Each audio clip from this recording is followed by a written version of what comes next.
کہ کیسے یہ جرح ہوتی رہی۔ آؤ اب مختصراً بتاتا ہوں کہ جب اسمبلی کے فلور پر 7 ستمبر 1974 کو وہ دن جس میں فاروق علی خان اسپیکر کی حیثیت سے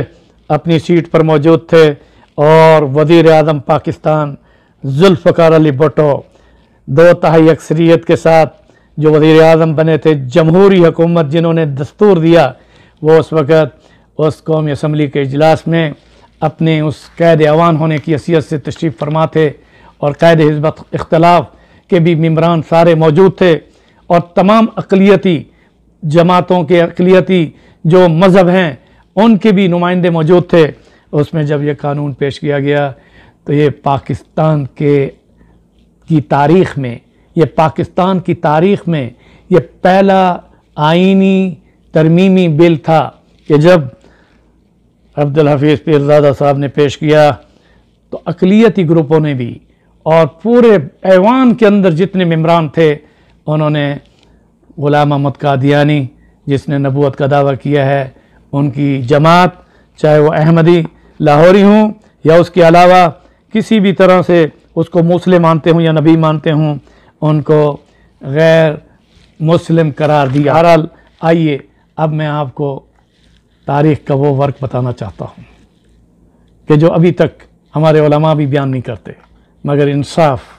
انصاف کا تقاضا ہے۔ میں انصاف کا تقاضا،